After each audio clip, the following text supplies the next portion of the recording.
wearing orange for today. Unlike last video when I was wearing orange for a red video. Blasphemy, I tell you.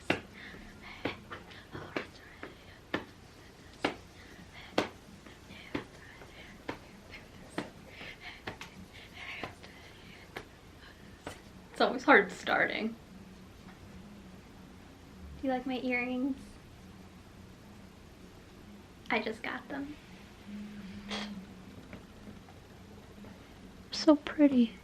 I'll link the store I got them from in the description box below. Anyway, hi everyone. My name is Natalie DC and I'm a reader, writer, and artist here to talk about books with you. Today, anyway. Today will be a continuation to my very own Rainbow Reading Challenge. That's what I'm calling it. I will just be going over all of the orange books that I read in the month of February. I read a total of 10 books, but 9 of them were orange, so I will be talking about them today. Some of them are arcs, which again, already going against my rule of not counting arcs, but these arcs happen to be orange, so I decided to include them. And yeah, without further ado, let's get started. So the first book that I read in the month of February was Ophelia After All by Racquel Marie. Now, this book I've been waiting to read for so long. I managed to get my hands on an arc of this. Thank you, NetGalley. Thank you. But yes, I happened to get my hands on an arc of this. So I read it digitally and I loved every second of it.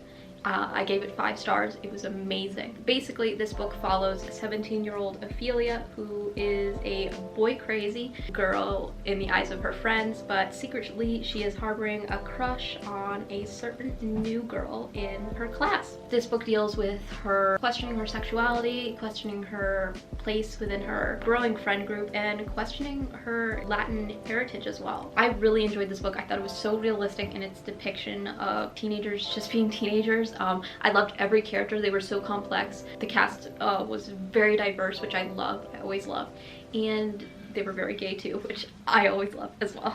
But yeah, I loved everyone. I want to give every character just a big old hug, and I want to give the author a big old hug for writing this book because, oh my god, I just adored it so much. And this cover is amazing.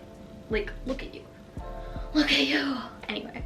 Yes, I love this book. I'm so glad that I could read it for this challenge, and yeah, that's all I gotta say about it. Go pick it up for yourselves and read it because it is amazing. The next orange book that I read in the month of February is Iron Widow by Xiran Zhao. I did look up how to pronounce their name, so fingers crossed that I'm doing it properly. I knew them prior to reading this book because I watched their videos on YouTube. Their videos are amazing, informative, very witty. They're a very funny person. When I heard that they were coming out with this book, I was so excited. I thought, okay, for all the media analysis they do, right? I thought this was gonna be like revolutionary. I believe this was marketed as The Handmaid's Tale meets Pacific Rim, but I can't be too sure on that. But yeah, either way, I was super excited. It was going to be a polyam historical Chinese sci-fi adventure. Like, how does that not sound amazing? So I finally got my hands on this from the library. I read it and I was a little disappointed. Okay, let me explain.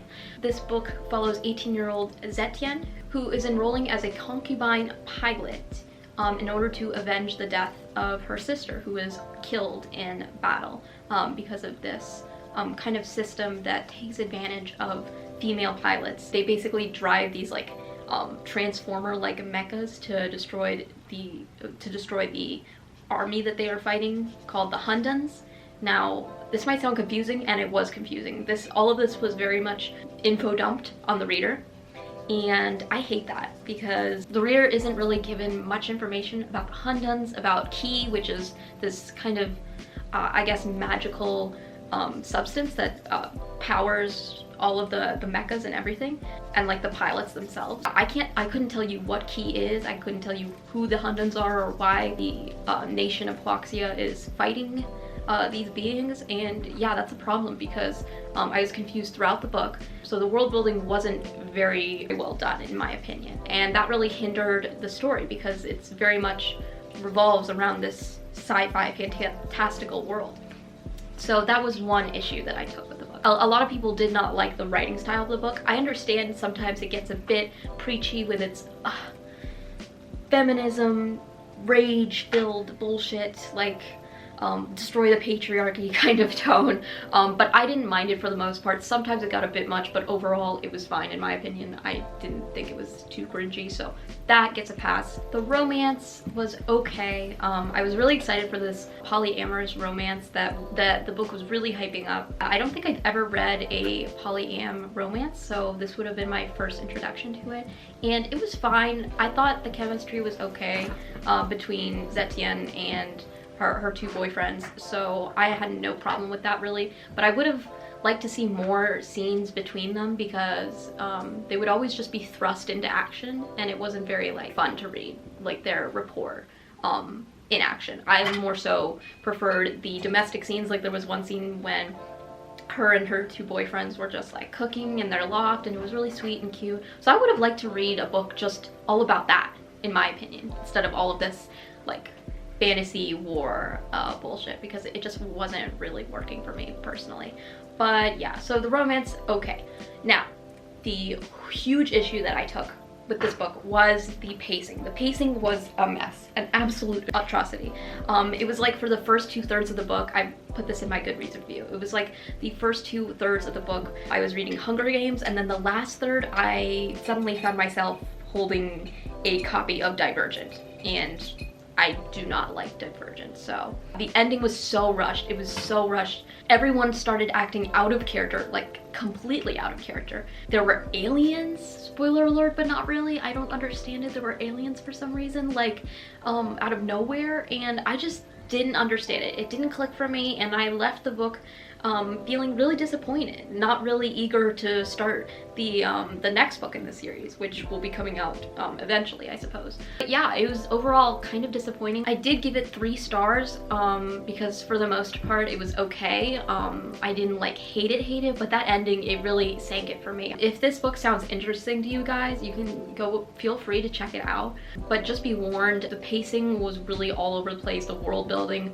was really all over the place. So if you are here to just read a few cute scenes between Zetienne and her two hot boyfriends, then by all means go for it. I can't blame you. But yeah, that's my opinions on Xiran Zhao's The Iron Widow. I hope the next book will be better. I'll probably pick it up once it comes out, but yeah, overall kind of disappointing debut. Moving on from disappointed, highly anticipated reads, this read I was so excited for. So the next orange book that I read was an ARC that I won as a part of a Goodreads giveaway, and it is by one of my favorite authors. This book is You Made a Fool of Death with Your Beauty by Akwaeke Emezi.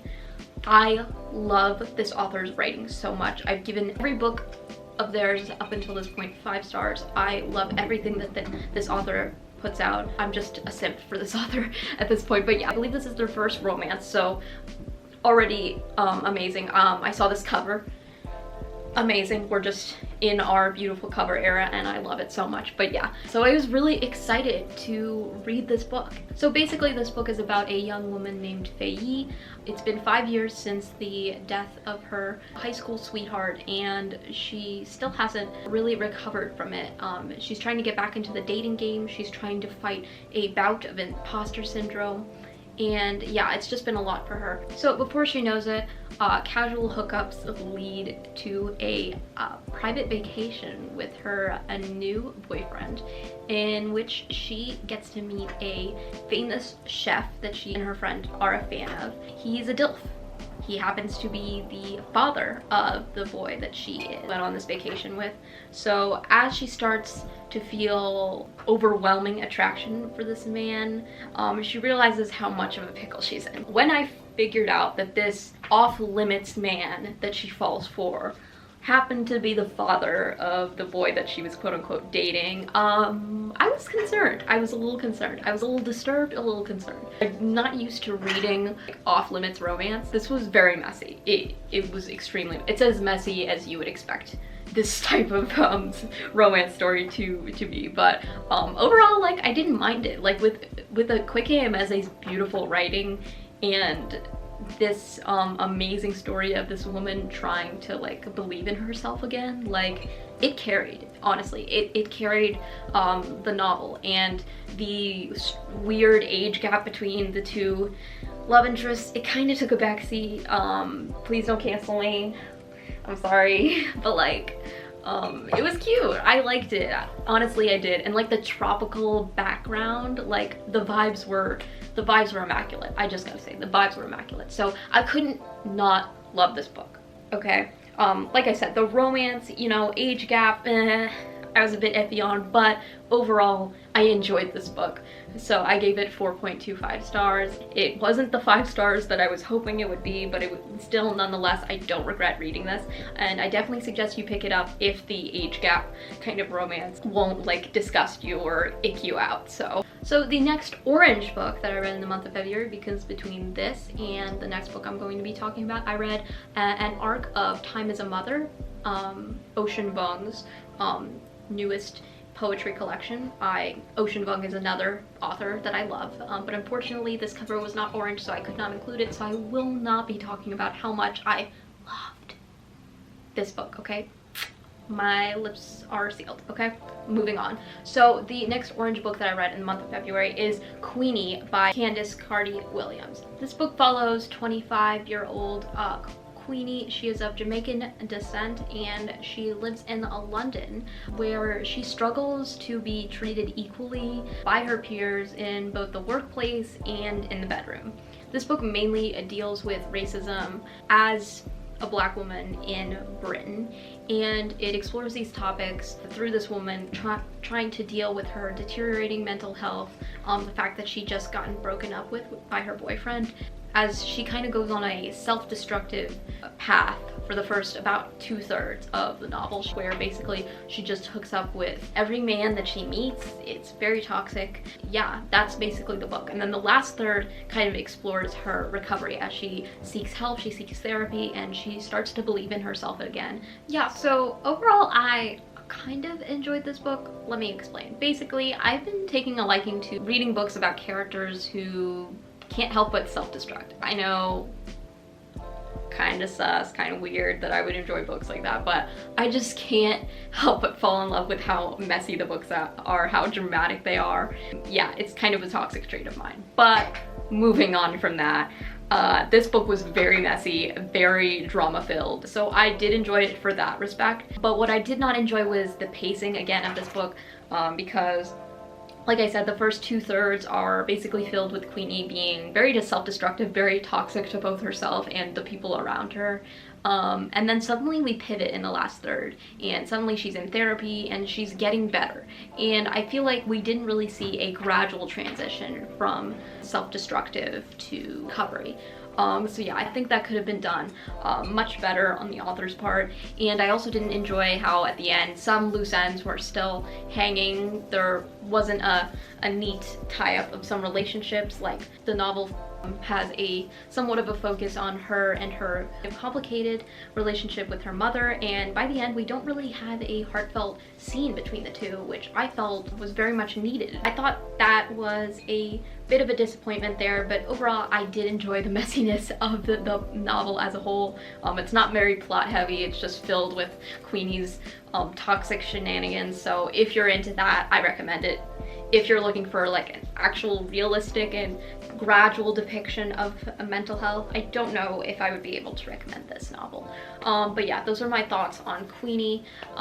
If you guys have read it, let me know in the comments below what you think of it, because I'm kind of torn. I did give this book 3.5 stars. So speaking of self-destructive cycles, the next orange book that I read in the month of February is The Secret of You and Me by Melissa Lenhardt. This novel, like I said, it is very much self-destructive. Not so much self-destructive, but very much drama-filled. So basically, this book follows two queer women living in small town Texas. One woman, Nora, has just returned after decades away from her hometown to go to the funeral of the father that she has a very complex relationship with. Already very messy, she comes back. Her high school girlfriend is married and still harbors feelings for her. So it gets very messy. There is an affair. So very much messy. They're in small town Texas. There are eyes everywhere. So between an affair, eyes everywhere, everyone's in your business, like everyone's homophobic, like it was just madness. It was so insane, and yet I kind of ate it up. A lot of people did not like this book because they thought it was very much misery porn and not really a romance, which I understand if you're not into the whole messiness drama sort of thing. Like, I definitely see why you would give this a low rating. But for me, I enjoyed it, so I gave it 3.75 stars. I know, a little bit high, especially for a book that was written by a straight woman. So Melissa Lenhardt, I guess you did it right, sort of. I don't know. I thought the romance itself was kind of lacking, to be honest. So I don't even know if I'd call this a romance, because all the two leads did was fight and bicker. I didn't really feel any chemistry between them. So yeah, Melissa Lenhardt, you're not good at writing romance, but you are good at writing about small town Texas being small town Texas. So the next orange book that I read in the month of February is Nevada by Imogen Binnie.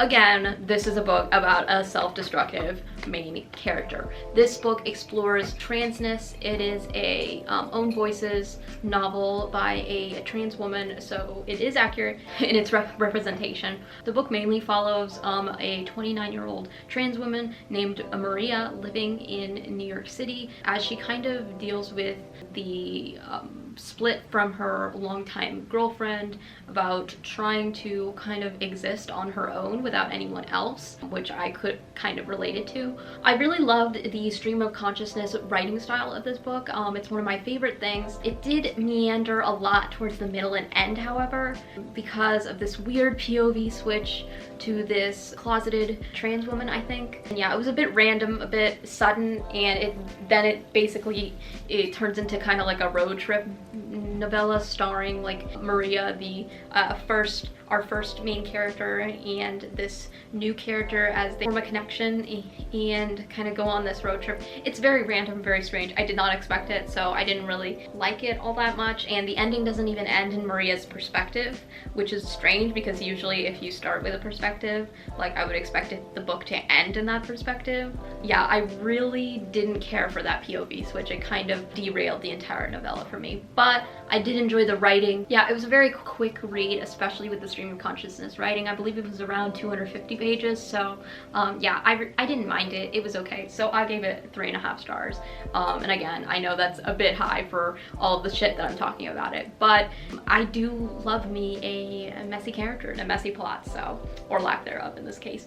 But moving on completely from fiction, get out of here. We're going to be talking about a nonfiction book, which, wow, I'd never read nonfiction, so yeah, this is a first for this year, I believe. We'll be talking about an informative memoir novella titled Conditional Citizens on Belonging in America by Laila Lalami. Now, if you guys recall, I did read a book by this author in January. I read her book, The Other Americans. I really enjoyed that book, so I decided to pick up this book for this challenge since it is very orange. So yeah, it was very informative. It really blended statistics and facts with Lalami's own personal anecdotes about being an immigrant of Arab descent living in America. And yeah, I really love seeing her parallel between living in Morocco or even France and living in America, and kind of seeing the dichotomy between those two environments. I really enjoyed that. I wish there were more personal anecdotes, to be honest, because I did connect to those personally much more, but I understand the author not wanting to disclose too much like information about her life. That's her prerogative, of course. So yeah, overall it was a very solid read, so I gave it 4 stars. Can't complain, honestly. If an exploration of race and belonging in America sounds interesting to you, do check out this book. I really thought it was really excellent. The last orange book that I read in the month of February, literally on 28th of February, I stayed up all night to read this book, is The Catcher in the Rye by J.D. Salinger. I never read this book in high school, and I have yet to be assigned it in college, so I decided to pick it up for myself, and I kind of loved it, honestly. I did not expect to enjoy a classic this much, but honestly, it was really up my alley.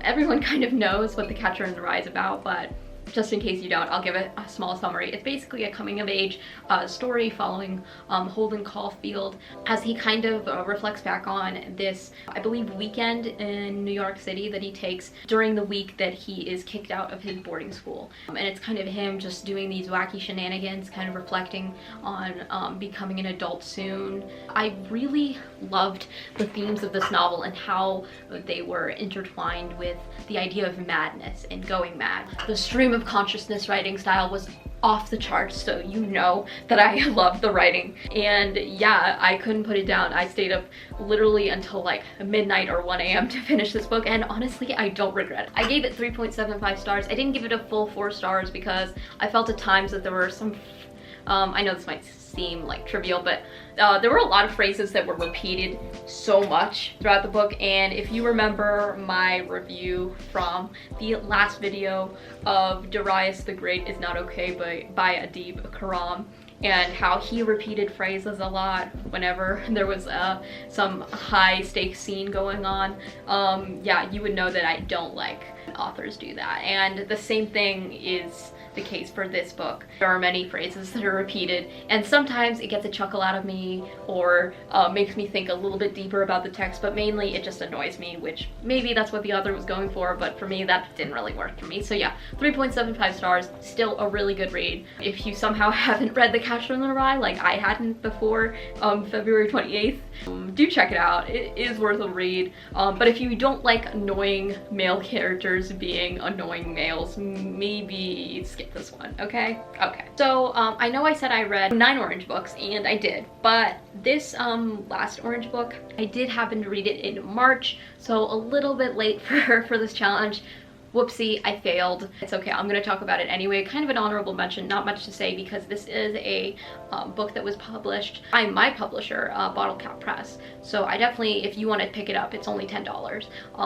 And yeah, let me just grab it real quick because I do have a copy. So this book is It Was Good Until It Wasn't by Frankkie. And this is a short collection of poetry. As you can see, very few pages, but poems in this are really cool. It explores the idea of home through a really dreamlike atmosphere. I don't know, the vibes were just really amazing. So I did really enjoy this little book.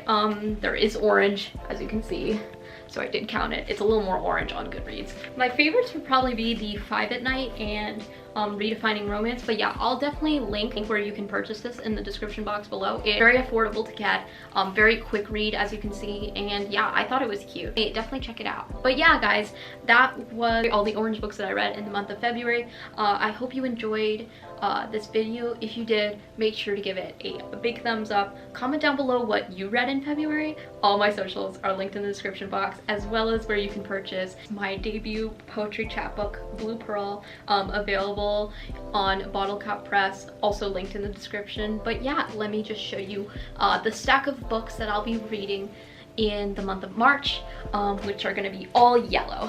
Here they are. Look at them cuties.